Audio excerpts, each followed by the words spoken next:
JW played there a lot. On Saturday night, Yeah.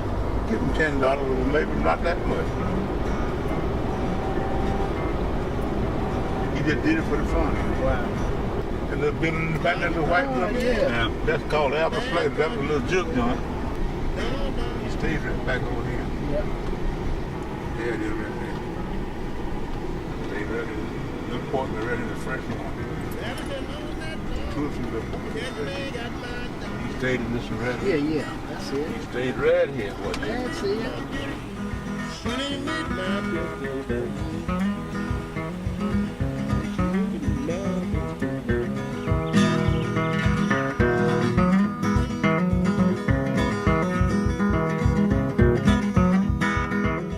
He was one of 11 children, and during his early life he spent sharecropping.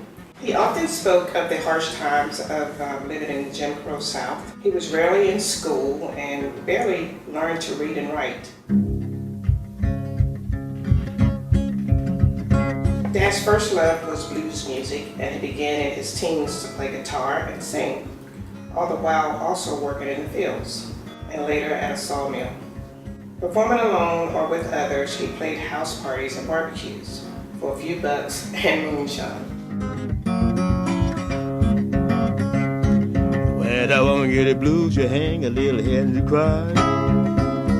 When a woman get the blues, how to hang a little head and you cry. He used to play a lot of house parties, he said, when he was young. Because a lot of the people would have house parties or barbecues and cookouts. And he knew Big Mama Thornton. See, she lived in Ayrton for a while. And he said that they'd play house parties together before she moved away. And he said she'd stand in the back of the pickup and he'd sit on the tailgate and play. And she would sing.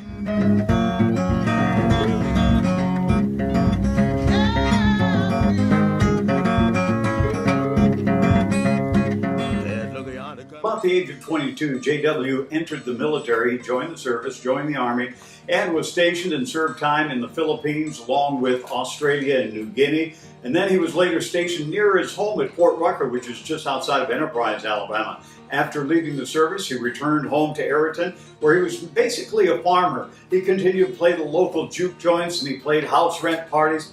You know, J.W.'s delivery was raw, rough, yet it was very melodic. He did songs, probably his most famous song was Hoboing My Way to Hollywood, along with Destination Blues and Escape of Corina, which was later documented.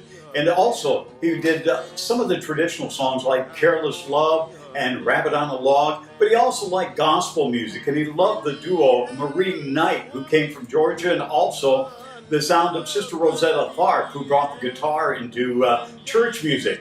Then he also played at the church, which was located just outside of Ayrton. Mount Olive Baptist Church was the only black Baptist church in the area, and ironically enough, the preacher there was Big Mama's dad.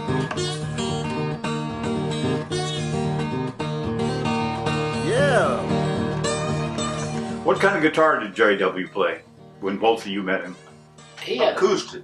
yeah, he had an acoustic 12-string when I met him, Yeah, and He had that. he had 6 strings on it. Yeah. Yeah, and he played slide with a pocket knife. He Remember did. That's that? right. Take his fucking knife and put it between his Yeah. fingers here. He played good slide, but he played it with a pocket knife. He had a good country blues Yes, yes. style, kind of like Lightning Hawk. Yes, that's how they ever played, like Lightning Hawk. In 1980, J.W. Warren was discovered by field researcher George Mitchell, who now lives in South Florida. Well, Mitchell returned with J.W. to his home in 1981 and 82, recorded several songs by J.W. That resulted in Bad Luck Bound, which was released on a Dutch Swingmaster label. He considered The Escape of Corina a great country blues classic with the way he played the slide guitar in that particular cut. Well, I'm gonna play you a story now. Okay.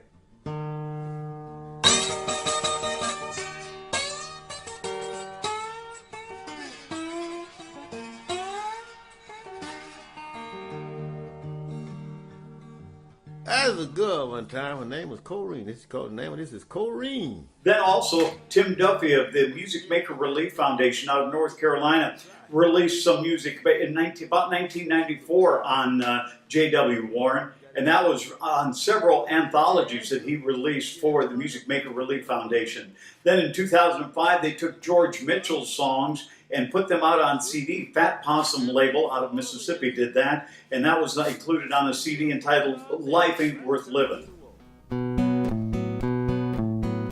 I'd run into him a lot of times in the hobo pantry, and he'd be sitting there smoking a cigarette and drinking his coffee, and we'd sit and talk, and we just hit it off from the beginning. And he'd tell me stories about playing and people that would come through, you know, that he'd see, like Blind Lemon Jefferson, people like that.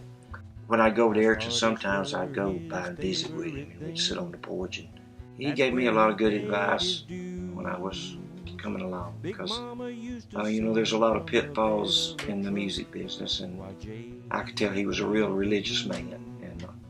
And like I say, the quote he always gave me, he says, "Ain't no money in the blues," and he said, "Be careful, you'll lose your soul." So that always stuck with me. My dad died on August the 5th of 2003 in relative obscurity. He is buried at the Travelers Rest Cemetery in Ozark, Alabama, and he's survived by his 6 children.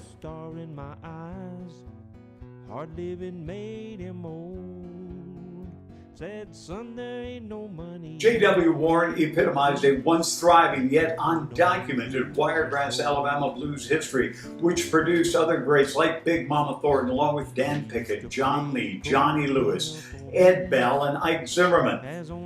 Thankfully, unlike so many other Alabama blues artists, J.W. Warren's raw vocals and raw guitar stylings are preserved in musical history. By the sandbar, said, go to the riverside, she can investigate on this girl. Went down to the riverside to spot a track going through a sandbar. The guy there said, she been long here. In Spanish, she been long here. It sounds some kind of like this to me.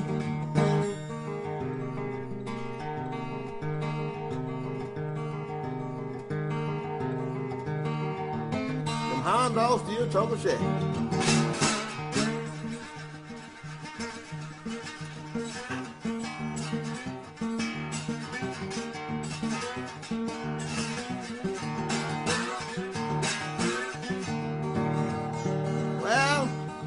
Silent on this way. We going up on top of Mount Sequoia, spy one time. Went up on the mountain, spotted going through that cane break. Went through the cane break, said, well, had the fire squad on top of the mountain, said, let me take it out. I said, no, we could fire this fire squad. Fire the fire squad on the mountain, said, that's all shoot it down at one time. And sure enough, they did. Them 45 battered from the top of the mountain sounds some kind of like this to me.